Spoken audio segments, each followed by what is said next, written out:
Hi, everyone. Thanks so much for listening to another episode of Dogman Encounters Radio. I'm Vic Cundiff, and I'll be your host for the show. Before we bring on tonight's guest, if you've had a Dogman encounter and would like to speak with me about it, whether in private or on the show, please go to dogmanencounters.com and submit a report. I'd love to hear from you. If you've had a Sasquatch sighting and would like to be a guest on Bigfoot Eyewitness Radio, please go to bigfooteyewitness.com and submit a report. All right, let's bring on tonight's guest. Tonight's guest is Jerry. Jerry, welcome to the show. Hi, Vic. Thanks for having me. Well, thanks so much for coming on. We appreciate it. Jerry, please give us a brief bio on yourself. All right, my name's Jerry. I'm 48 years old. From South Texas originally, live in the Texas Hill Country now. Grew up in the rural area. Been camping on my own literally since I was 8, 9 years old. Lots of land around us when we were kids to run around and play on. So, got real familiar with the outdoors and the woods and, knowing my environment. After high school, I served a spell in the military, combat veteran. I was in Desert Storm and a couple other little things. Still an outdoors guy. I'm in the woods at least once a month, camping, hiking, doing something. Just something I enjoy doing, always have, always will. Avid hunter, very experienced tracking.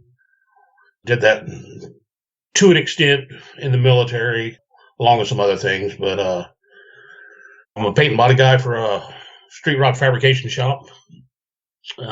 That's pretty much it. Well, that's quite a bit. You've stayed busy over the years. I have. I don't like to sit still. No, I understand. And thank you for your service to our country. Oh, yes, sir. It's my honor. Jerry, you think a lot of dogmen are mistaken for Sasquatch. Please expand on that for us. I do, and I didn't believe in either until I had my experience. And after what I saw, I found it very easy to understand that when people see something they don't understand, their mind resorts to what they have been told they're seeing. And our commercials, the TV, everything is just flooded with Sasquatch for the past 10, 12 years. You can't turn on the TV without seeing something about Bigfoot, whether it's a Jack Link's commercial or some TV show on the Discovery Channel or whatever, laundry detergent, whatever. There's something to do with it. And police will tell you the worst evidence they have in a case is a witness, because inevitably they'll always get something wrong. So, I think the human mind, because of all this subliminal media, has been primed to, hey, you see something on 2 legs and hair out in the woods, you have no idea what it is, but your mind's going to pick up on, well, I've been told it's this, this, and this, and put 2 and 2 together and say, okay, well, you saw Bigfoot, when most of the time it's not the case.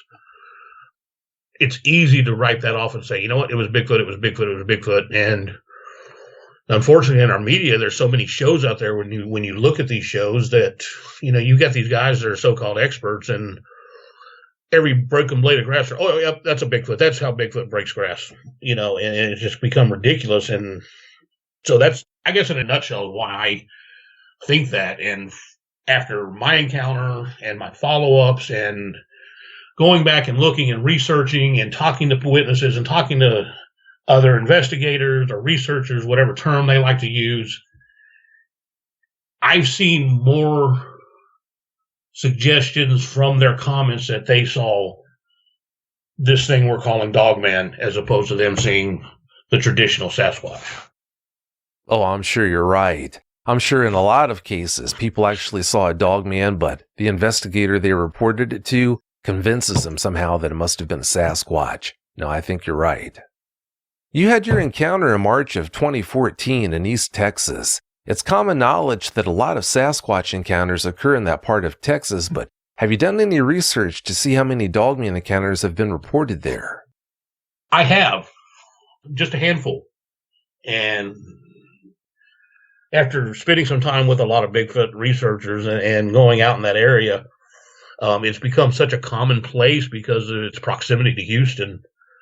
There's 2 spots out there. I won't mention the names of them, but you can get on pretty much any Sasquatch group relating to Texas, and someone's going to be out there camping on a weekend and letting it known they're going to be out there. So you have to take majority of cases reported in the past 5 to 8 years probably with a grain of salt, because it's got to the point where you have complete amateurs going out there that have no really working knowledge of the woods or anything, and any sound they hear, well, hey, we heard Bigfoot howl this weekend, even though it was a barred owl or a coyote or something else. One of these areas I just mentioned, I've seen comments in some of these groups on Facebook where in 3 different groups you have 3 different sets of people who said they were out in this area within a half mile of each other playing recorded calls, and then the other people saying they heard calls. It's almost to the point of being hilarious with the things that happen. So you have to be real careful when you do go out there and know what you're looking for and know your area and know what sounds are out there and what are natural and what aren't. For the uninitiated who think Texas is all one big desert, please tell them what East Texas is really like and why it would be so easy for large cryptids like dogmen to lurk unseen there. Yeah, you can think of John Wayne movies for that were filmed in Utah, for giving everyone the image of Texas as a big desert. But yeah, there's pretty much every environment. East Texas in particular is what we call a big thicket, which is a pretty flat area. Some of it's slightly rolling, and maybe 100, 120 foot elevation changes at the most. Not much, but generally rolling area.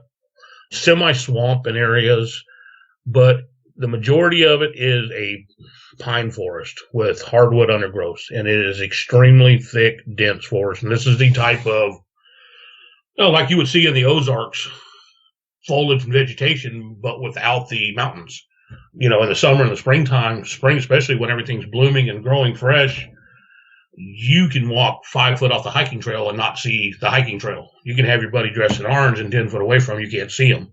And there's, if I remember right, there's 260,000 acres in the Sam Houston, not counting the Davy Crockett and the 6 or 7 other little forest areas that are out there. And they're very, it's national forest land. There's spots out there where, it's 6, 7, 8 miles across, as the crow flies, or line of sight, with no population, no roads, no nothing, just thick woods and some creeks. Plenty of area for a big cryptid to hide. Oh, easily. I'm a big guy myself, and I can hide rather easily out there, Oh, sure. I'm not sure if you knew it or not, but a lot of encounters with dogmen happen there. I keep hearing more, and that's one of the reasons this got initiated between us, was trying to find out some more. I'd heard a few on your shows. I'd read a few, and I've read a lot of Bigfoot reports that, as we discussed a minute ago, I don't feel were Bigfoot. They're dogmen instead. The characteristics of the way the thing acted and what have you doesn't go back to any of the traditional Bigfoot sightings. It's something different in my mind that was seen and reported. Well, too, as you know, there are a lot of Bigfoot believers out there that just flat out don't believe in the existence of dogmen. So if you see something that's big and on 2 feet and hairy, it's got to be a Sasquatch. Oh, absolutely. Absolutely. I go out in the woods with a few of them from time to time. That's right. Yeah, you did tell me about that. All right, Jerry, you've got several experiences to tell us about, so please do that now. Give us every last detail that comes to mind. Okay. The first experience happened back in 2014. I had moved from the hill country out to the Conroe area, and was looking for something new to do. I don't have my normal stomping grounds anymore, so I went out and began hiking on the trails in the Sam Houston, and then started camping, and that led to go further and further and further off trail to go camp. And I'd been doing this probably 6, 7 months on my own, about every other weekend, 1 weekend a month, something along those lines. And I had a friend who I'd met through my wife at the time that wanted to go with me, and never really had any much woods experience. And he kept wanting to go out. He kept bugging me. So I decided something played out in work where we both for some odd reason, had a Wednesday through a Sunday off, and decided, okay, we'll go this time. And so, I helped him out, gave him a list of things he needed to buy, and what to take and what it was going to be like. And we sat down and we looked at some maps, and we found what looked like a natural lake, small lake, maybe a pond by someone's definition, just a couple of 3-4 acres of water on one of the maps, and it was way off the trail, off the beaten path, and I figured, that'd be a good place to go explore, get off the grid, get away from everyone, and not have to worry about seeing anyone. That was a big point of these trips, was just getting out there in the woods and not being at a campground with 18 people with their kids screaming all night long. Just be out there on your own and enjoy the woods and the tranquility. So we get everything going, and we drive out, and we parked at a trailhead. Well, there's a parking area for a trailhead that we left the vehicle at, and we were in my friend's Suburban. And at the time, I didn't think of anything odd. And in hindsight, it does seem a little odd. But I'm skipping ahead here. Prior to this going out, I have another friend who has spent a lot of time out there hunting. And they're in the National Forest.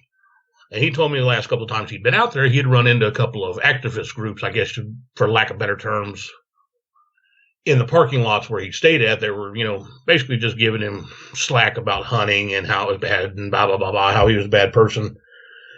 So as we were unloading, this guy approached us and asked us if we were going hunting. So I told him, no, we're not. And that was the first thing that popped in my mind. He was one of these that my other friend had mentioned.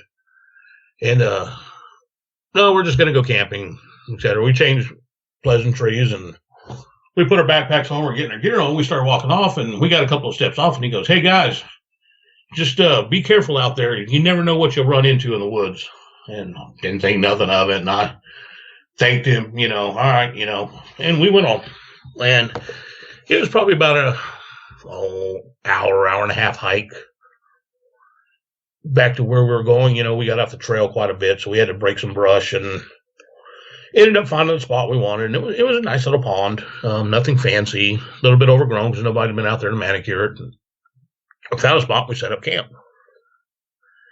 And the weather was supposed to have been, if I remember correctly, like low 80s for the high, 50s for the low. But this is Texas, so if you don't like the weather, give it 5 minutes. The first night was okay. We had a little light rain. No big deal. And we were in one-man tents. So we had a 16 by 20 tarp, I guess it was. We put up like a pavilion shelter so we could sit underneath. And my buddy's tent was on, if I remember right, the east side of it. Mine was on the west side of it, probably about 10 meters away on either side, and had a good spacing on them. And we went to sleep. That night was uneventful. Next day we got up and we decided we were going to do a little exploring. And we got up for about an hour, and then the rain just came, and the bottom fell out of the sky. And it lasted all day. So we went back to camp, a little disappointed, a little upset. We didn't get to go do anything. And we spent the day trapped underneath this 16 by 20 tarp. And it just poured and poured and poured. And as the day went on, it got progressively colder and colder and colder. And being Texas and knowing the Texas weather, we had prepared and brought cold weather gear with us just in case. So, we're digging in our tents and getting in our rucksacks and pulling this stuff out and putting it on. We stayed up till probably 10:30, 11, and time to turn in. Made it to our tents and in a break in the rain. And I remember just getting into my sleeping bag, and here came the storm, just to the point where if we hadn't been camped on a little hill, I thought we would have floated away. It rained so hard. And that stayed up as best I could remember all night. Well, I woke up to a noise. Not sure what the noise was. It's just something that awoke me. In my mind, I think it was a grunt, but I can't be certain of that.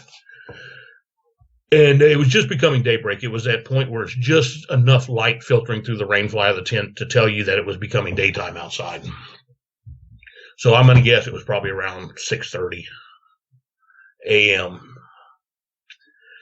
And so, I woke up and it's cold. It's colder than all get out.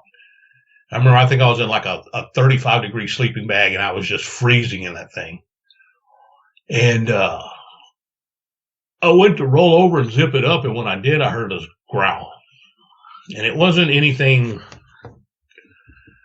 too dominating or frightening, or it was just a growl. And it stopped and made me listen. And I rolled over on my side. When I did, I heard it again. and it was just quick. And my first thought was, great, we've got wild hogs in the camp. And East Texas is just overrun with feral hogs, and they're a huge problem. They're dangerous.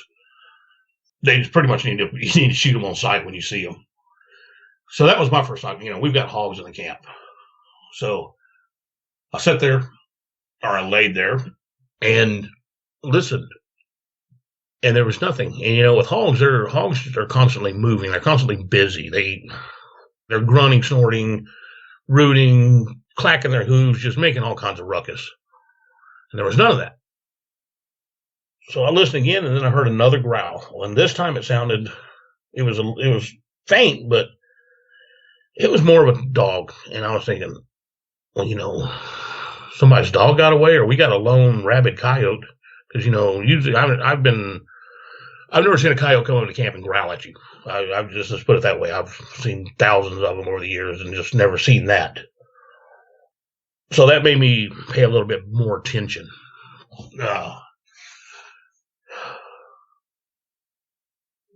Being out there in the woods, you're not the top of the food chain when you get out there. So we were armed, and I had a pistol in the tent with me. And I pulled it out of the sleeping bag and cocked it just in case there was something when I unzipped the tent standing there staring at me.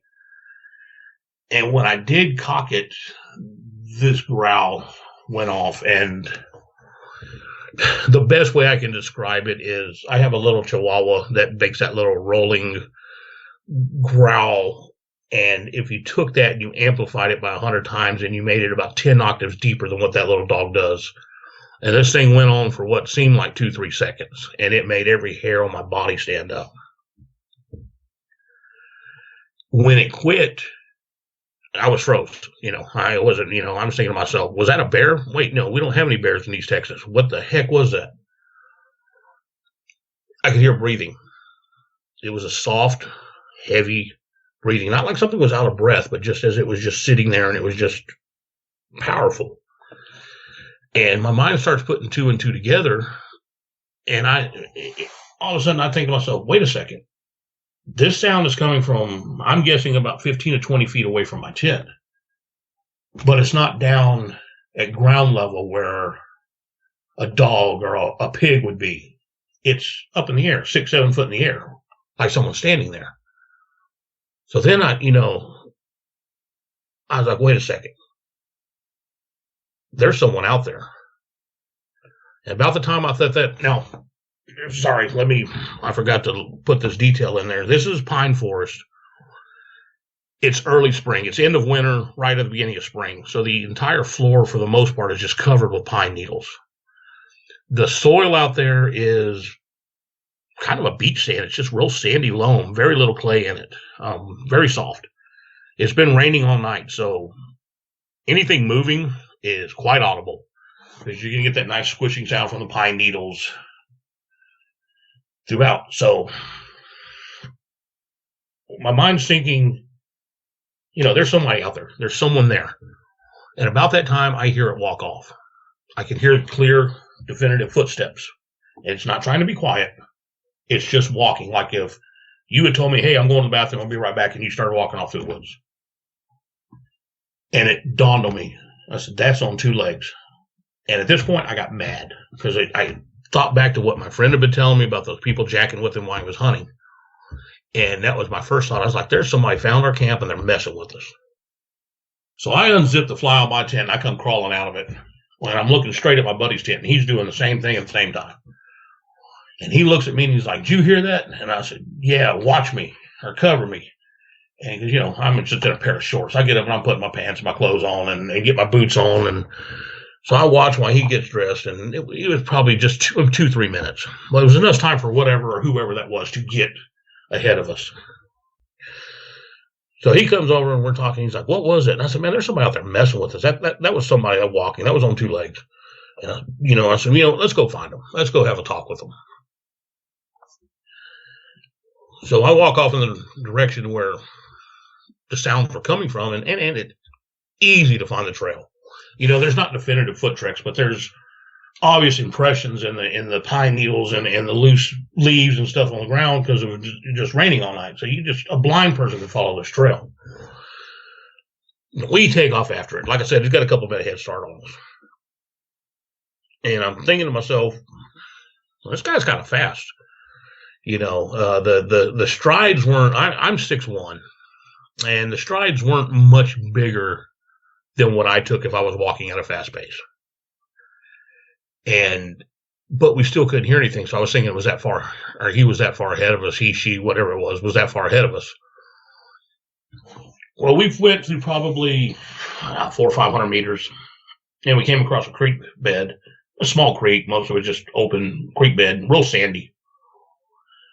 And we started down in it. You could see the impressions where this individual had slid down the bank of it into the sand, and we froze because there in the sand in front of us was 7 of the most perfect tracks you'd ever seen in your life, just as clear as day. And they were, I wear size 12.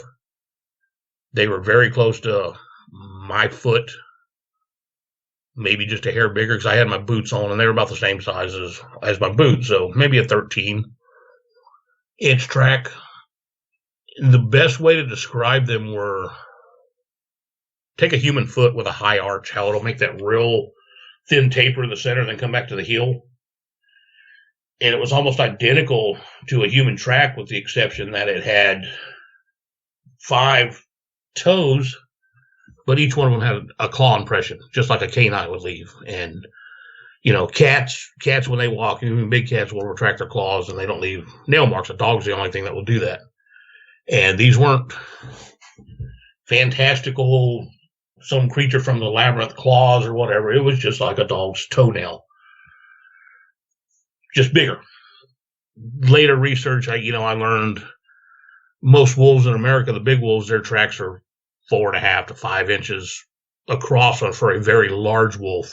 This is every bit of 6. So upon seeing these, we stopped and, we both looked at each other, what the heck is that? My buddy looks at me and he goes, man, if somebody's jacking with us, they went through a lot of effort to make those, because there was, you could see dermal ridges and everything. And I didn't know about any of this stuff at the time. But looking back on it now, after I learned what this stuff was, I was, all that was there. They were very, very well done. Very realistic. Even at that time, I was convinced they were real. And so that kind of made us, neither one of us were believers in any of this stuff, to say the least. So all right, let's keep going. Let's figure out what this is. So we went on for probably another 10, 15 minutes, and we slowed down at this point. The tracks had given us a little bit of hesitation, a little bit more situational awareness. And we started cresting a small ridge line. And there was a gap in the trees, and the sun was coming up. The sun was in the air this time, but it hadn't broke the top of the trees yet. And there was a gap through these trees where you could see the sun. And it was probably 100 meters in front of us through kind of I'm not going to call it a clearing because it was getting overgrown, but it was probably where they had clear cut some forestry in the past, and it hadn't grown back up yet, but you could see farther than what you normally could see in this area through it. And the trees started again on the ridge line, and like I said, at the top of it was this break, and a figure darted across that break. And all we saw was a black silhouette. The sun was behind it, and it was, there he is. Let's go get him. So we took off and just picked our pace up. And we got to going, and we got to the ridge line and lost it. There were several creatures, animals had been through that spot, whether they're hogs, coyotes, deer, whatever. But there was lots of impressions of tracks around, so I had to stop for a minute and look and pick up the trail again. And when we did, my buddy asked, he's like, hey, man, where are we going? Where's this thing heading, or where's this guy heading? So I stopped and we pulled out the GPS, and I looked at it, and I said, man, we're heading right for the parking lot, right for where we parked. We're just going a very roundabout way from the way we came to get back to it. And I said, all right, let's go catch him before he gets the car. So we pick it up then. And didn't find the trail, but, we said, all right, it's obvious he's going this direction. Let's just head that way. We get, I don't know, maybe an eighth of a mile from the parking lot. And there's a county road that goes through the forest, and we were on the west side of the road, and the parking lot's on the east side of the road. So occasionally we were getting close enough where we could hear a car go by on the road. Well, we stopped, kind of get a idea of what our surroundings, and look around. We're back in pretty thick woods now this time, and like I said, it's in the winter, so all the undergrowth doesn't have leaves on it, so there's some visibility in here. And maybe 40, 50 meters up in front of us, I caught movement. And I guess we both did, because we both turned at the same time. And this thing stepped from one tree to another. And it was, like I said, it was my size. Maybe it was somewhere between 6 foot, 6'5", guessing. It wasn't this 8, 9 foot tall, like people always say when they see a Sasquatch, and didn't have 5 foot wide shoulders. I'm 6'1". I was about 240 at that time, and it was my size, maybe a little bit bigger, but it was silverish in color, and it had black highlights in it, and it reminded me of like a Siberian Husky or a Malamute, the way they have that silverish color with that black undercoat and get little pieces of black coming out every now and then. And it was walking away from us, so it had its back to us. And I remember it put a hand up on a tree, like if it was bracing itself or going to grab it to step up the little knoll it was on. And the arm was big. It was muscular. The hair was thin. It wasn't long, flowing. And there was some brush around, so I couldn't see it from about the thigh down. But most of the hair had been like a short-haired dog. And the strange thing about it was, I don't know if you've ever seen like coyote, the way their legs, the hair will be short on them, but they'll have the long fluff running down the center of the back of the leg. It had this on the arm, like it ran down the center of its forearm and up the back of the arm, got a little bit thicker as it went towards the shoulder. But it wasn't that long, a couple of inches maybe hanging off, just enough you could tell it was hanging down there longer than the rest. On its shoulders and its back, it almost looked like it was wearing a cloak, because the hair was thicker around the neck and the shoulders and in the center of the back, and it came to almost like a V-point. And this was outlined in black, just tipped. The very edge was just tipped in black hair, and there was that iridescent black shimmering coming through the silver. And the hand was black. And the fingers coming out, and they were fingers. This wasn't a claw or anything. This was fingers. This was a 5-fingered human-shaped hand. But the one thing that I noticed, it wasn't claws per se. It was, I don't know how to describe them. They weren't long fingernails. They were more like claws, kind of more like what a bear or a dog would have. Not your Hollywood stuck on vampire fingernail. It wasn't that. It was, but again, we were at a distance. It was obvious they were on there because they were pitch black. I said the hand was black. It was a shade of dark gray or black, but the nails were just pure black, and they contrasted against it. Kind of, I'm sitting here looking at your logo as we talk. It kind of, but the hands were smaller. They were more human proportioned. The head, as I'm looking at it, we're seeing it from behind. And at first I thought it had horns, but it turned and kind of looked over its shoulder. I'm not sure if it looked at us or was just looking back our direction. So I got kind of a side profile of the head as it did. And you remember, this all took place in a matter of a second. The best way I can describe it is it was shaped more like that of a fox. It had the small forehead, the narrow around the eyes. The eyes weren't real wide set. It had a snout, but the snout was small and short. But the head was proportionate to the body. It wasn't like it had this little bitty head on it. The head was proportionate. It was just more compact and shape than some of the other descriptions I've heard with the long snout and the bigger ears. And the ears were short and stubby. They were pointy, but they were short and stubby, and they were black. The snout was black, and then the hair was longer around, like coming off the cheeks and under the ears, and that was back to that silver color again.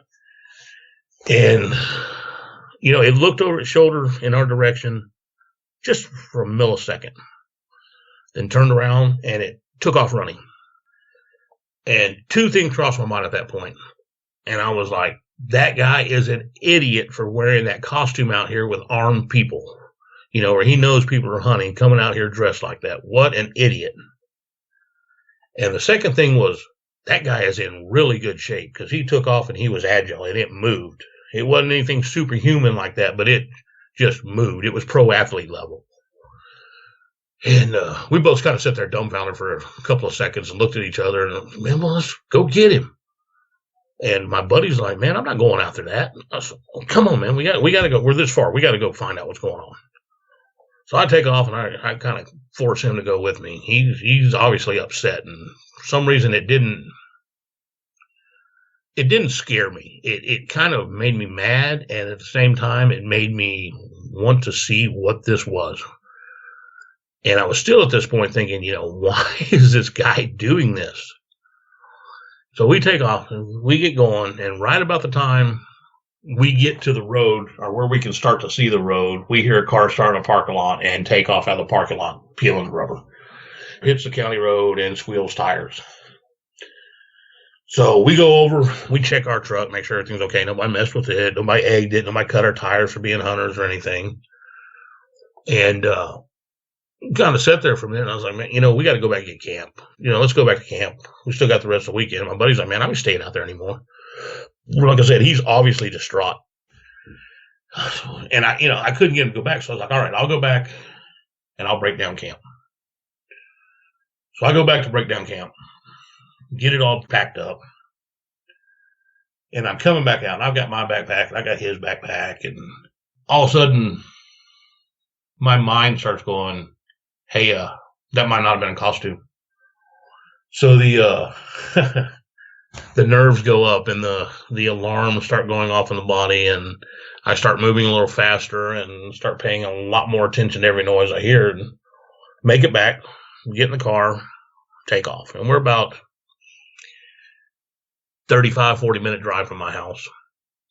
And the whole way back, my buddy won't say a word.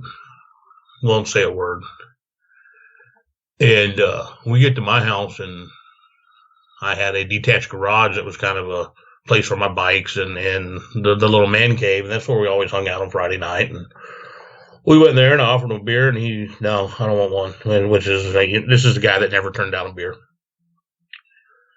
I was like, dude, you okay? And I was like, man, we need to talk about this, what it was, And he's like, no, we're never going to tell anybody about this. I said, what do you mean, man? It was just somebody messing with us. And no. And he got in his truck and he left. And I tried talking to him a couple of times after that. And maybe 3 weeks later was the last time I've talked to him since 2014. He, as far as I know, this day still has not told anyone. He, refused to admit that it happened. At this point in time, I'm still half of me saying, you're making things up. And the other half of me is going, you just saw something, you need to figure out what it was. Well, that side of me got the better.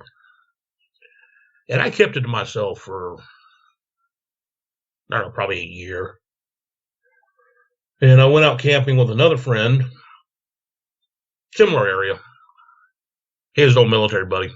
And we were sitting around the fire having a few drinks, and got a little loose-lipped, and I told him the story, and, he didn't say I was crazy. He didn't say I was nuts. He said, man, I've heard a lot of things similar to that, and you probably should look into it. And that kind of gave me the motivation to start doing research and try to figure out what it was that I saw. And, there's not a lot on this subject. It's not like you can't go to the library and say, if you go in there and look for books on big, hairy, bipedal animal in the woods, everything you pull up, Sasquatch. And I know for a fact that's not what it was. I still, to this day, don't believe in Sasquatch. I've been in the woods probably 100 times with Sasquatch researchers, and some very, very well-known ones, and I still haven't seen enough evidence to make me say that that's real. I'm kind of on the fence with that. One good piece of evidence would sway me either direction at this point. And at that time, I surely didn't believe in any of it. And my mind would go in this direction, and I just kept saying to myself, I'm not going to go the Hollywood werewolf thing. I'm not going to go down that path. But any information I could find, anything documented, went that, not per se, Lon Chaney and the pentagram on the hand type stuff, but throughout history, this is the one creature or cryptid, whatever term you'd like to use, that has been documented in almost every culture. And the story has stayed the same. It's not like, we have the Yeti over here, we have the rock ape in Vietnam, we have, orangutan, we have this and we have that. It's not different everywhere you go. Every story you read is the same, all the way back to 2,000 years BC. And the more I read on it, the more it pointed me in the direction of where we are now, as this was a creature I saw. Because everything, I consider myself to be fairly intelligent. When I see 2 + 2, that equals 4 to me. I don't see 5 or 3 or whatever. And I was getting 2 + 2 from all the evidence. Well, I wanted someone to talk to about this. I wanted second opinions, and I couldn't find anything. The couple of groups I did find on Facebook at that time just put really bad taste in my mouth. And they were similar to a lot of the Sasquatch groups, where any theory you can come up with is fact. If you say it's a dogman because it crossbred with a caterpillar and a rattlesnake, and that went out and married a gorilla, someone's going to believe it and tell you that's fact of these groups. One night I was on Facebook, and I was on a Bigfoot group. I was reading some of the posts on there. And this gentleman, who I'm now very good friends with, posted on there that he was going to go check out a Bigfoot sighting from a few years prior, about an hour from where I lived. And he was about an hour in the opposite direction from me. So I responded and said, hey, I'm in the area if you'd like some company. I know that area real well. I know a great campsite right up the road from it, and be happy to meet you. So we met, and the little sighting was just no big deal. It was like one person saw something run across the road in 2006 or something like that at 3 o'clock in the morning, one of those type sightings. But it was just more of an excuse, I think, to get out of the house for him and go explore. And as we sat there through the camp, he started asking me, well, what made you get into the group, and what made you are looking at us? Well, told him my story, what I just told you. And he said, oh, you saw a dogman, huh? And I looked at him and I said, what? And he said, you saw a dogman. And I guess, I'm still not really sure what I saw. And he goes, well, it sounds just like my dad saw one when I was a kid. And I don't remember where he was. I think I want to say it was in Missouri. But he told me a story about how his dad had seen one, and his dad went back to where it was every night and made him sit in the truck with him when he was 9, 10, 11 years old or something like that.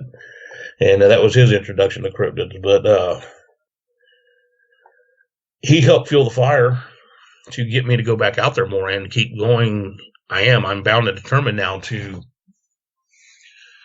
figure out what this thing is. And jokingly, as I told you the other night, even if I have to jump on his back when I see it and get a hair sample, the curiosity has mustered my fear and caused me to get on this quest now.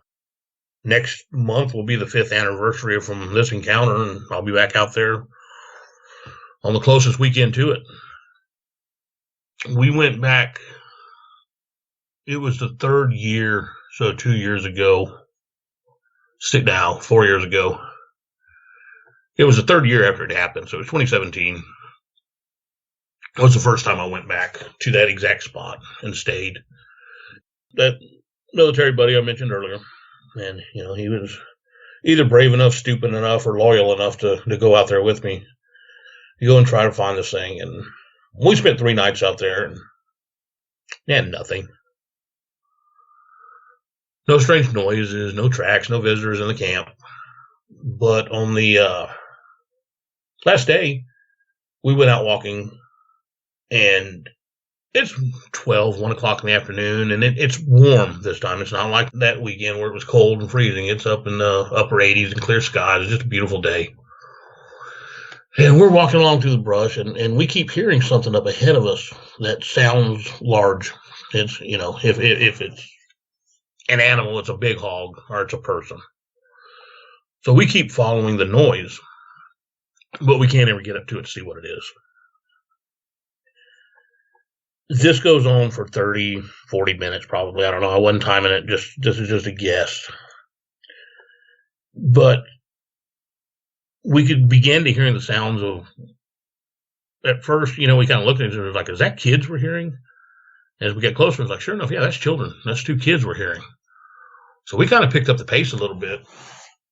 And as we were doing that, we came across a game trail where the sand was exposed, and we found another track identical to the ones I saw on that first time. And it stepped right in the middle of that trail, and it was fresh. And it just froze. The hair on my body stood up. I pulled my pistol out. My buddy's looking at me like, what the heck is wrong with you? And I showed him that track. And he's, man, that looks just like what those ones you told me about. Man, I said, that is it. And this thing just came across here, and it's heading right towards where we hear the sound of those kids from. So we kind of get moving pretty quick, and we pop out of the woods onto the hiking trail, or right at the edge of the hiking trail. And there was a family there. I'm going to assume a husband and wife and two kids, a little girl, probably 9 or 10, and a little boy, 11 or 12. And the kids were chasing each other down by the creek. And the parents looked at us like, what the heck? Because we just popped out of nowhere on them. And I don't know if we scared them worse or they scared us, we came out. But we said, oh, hey, sorry, didn't mean to scare you. We heard y'all over here. And, I wasn't going to tell them, hey, there's a werewolf out there running around coming next to you. So we told them we had seen a pack of wild dogs or feral dogs, keep an eye on their kids and be careful. And they thanked us, and we went on our way. We got a little bit away from where we could stop and whisper to ourselves without them hearing.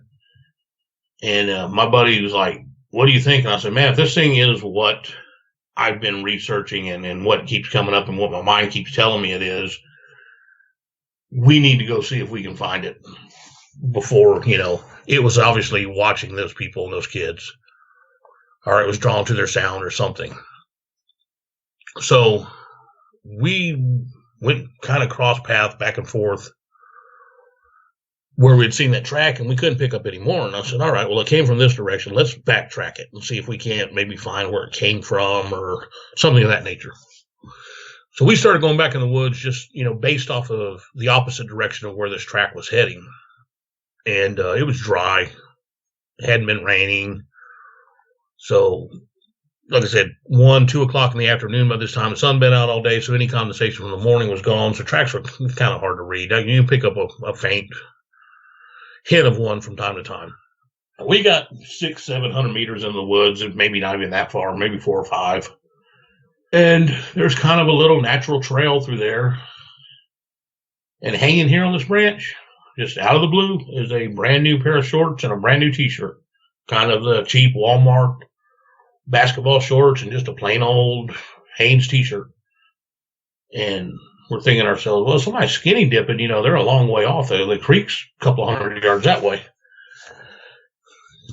Kind of waited around for a few minutes, see if we saw or heard anyone, didn't see anything. Went back.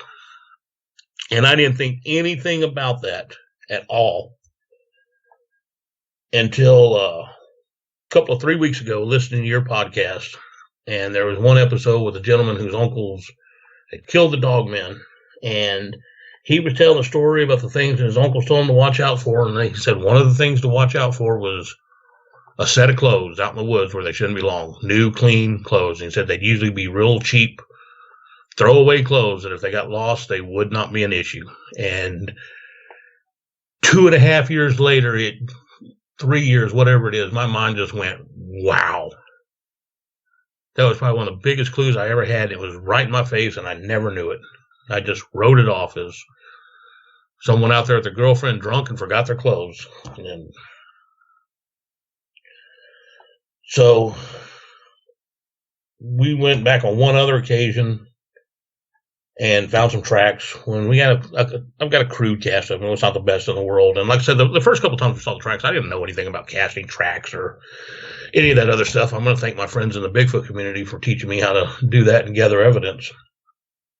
And it's kind of sad that I look back on it now because I had some really good stuff in the past and didn't let it go. The first incident, we tried taking pictures of them, but, cell phones weren't what they are today, and the cameras weren't that great, so the pictures were pretty much useless. This past December, 2018, mid-December, I went out there about 5 miles from where this happened, and I met a friend of mine who's in the Bigfoot community, who's from South Houston, and he introduced me to a researcher witness that he knew, who he wants to stay off the radar, so I'm not going to mention anything more about him, but we met at a hunter's camp because it was hunting season. You can't camp in the woods during hunting season. You can only camp at these hunter's camps. So we met at one of these because my buddy came from South Houston. I came from the hill country, and this other gentleman was fairly local. Well, he came out on Saturday. I got there Friday night. My buddy and I, he met. We set up, told some stories, got caught up, and, we went to bed. Nothing productive. We got up Saturday, and this gentleman came out 1, 2 o'clock, told his stories about his encounters. He has some real good stories to tell, real good encounter. Maybe I could talk him into coming on here and telling you about it sometime. But anyway, he left. We made dinner. We were sitting around the camp, and there's probably 10, 15 other tents in this camp. And this camp is just it's not a campground. It's just some cleared spots in the trees on the side of the road. And people we don't know. And all the tents are probably 20, 30 yards apart, minimum. And we're sitting in ours, and we're way back in the corner. Of course, we got the one as far away, as reclusive as we could. And I hear this howl. And it's off in the distance, way off in the distance, coming out of the northeast, on the other side of the main road. And I looked at my buddy, and I was like, that was weird. And he said, yeah, what was that? Well, it went off again. And it went off again, and it went off again. And then another one started answering it. And this went on for about 20 minutes, and we have some great audio recordings of it. This howl was, if you took, and I mentioned earlier, I would never go down that road and never do it, but if you took the most common, stereotypical Hollywood werewolf's howl, that's what this was. And there are no wolves in East Texas. People will try to tell you from time to time that they've been extinct since the 1800s. There are no wolves in East Texas, unless somebody has them pinned up in their backyard. That would explain one of them. But there was a good mile between them where these two sounds are coming from. And that's pretty much the last encounter. And those howls were so loud and lasted so long that we had people we've never met before in the other camps come up and ask us if we knew what that was. And, of course, we told them, no, we got no idea.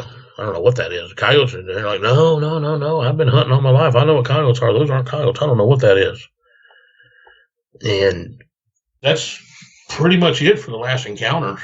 Like I said, we're going back next month, and hopefully whatever howling and his buddy were still out there, and we can get a little closer and figure out a little bit more about it. That definitely sounds like a different kind of dogman you saw. You said you couldn't see it from its mid-thigh down. From what you could see of its legs, did they seem to be more hominid in structure or canid in structure? More hominid. It looked like a very athletic person. It had a real thin waist, broad shoulders. It reminded me of a guy I was in the military with.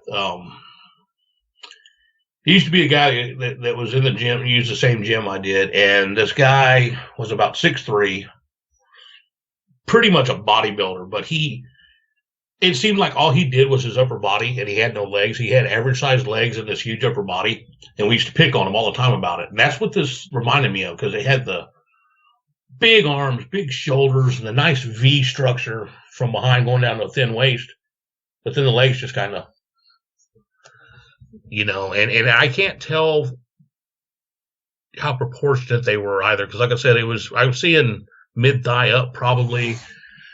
So I can't tell if its legs went down another foot or they went down another 3 foot, because I really didn't look when we got to that point how high the brush was and try to make a comparison or anything. This thing could have been 6'5" with 2 foot long legs, or it could have been, standard proportion. But to me, it looked like its upper body was bigger than what its legs were. That must have been a sight to see. Wow. When it came into your camp that night, had you guys left any food out that might have drawn him in? No. Even though we don't have bears, I'm still in the practice. I still put the food up because we have raccoons and everything else. So what we did have was in sealed bags and hung up in a tree from a rope. I think about the only thing that might have been left out was a coffee pot and a bottle of Jameson. If he couldn't have been drawn in by food, why do you think he came into your camp? Looking back on it, I think it was more curious. I think it was shocked that we were out there. I think this might have been its turf, its area.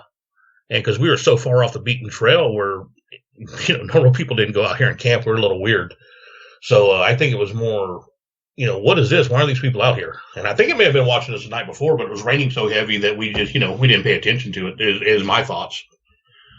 And as the rain let up and the daylight came up, I think it wanted to either get a better look or let us know it was there or whatever, it could have been marking its territory for all I know.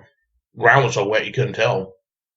Well, you just might be right about that. They definitely do seem to be very curious by nature. So, that might be what it was.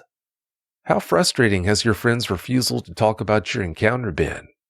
It is, because we were pretty good friends at the time, and like I said, I haven't seen him then, and it really...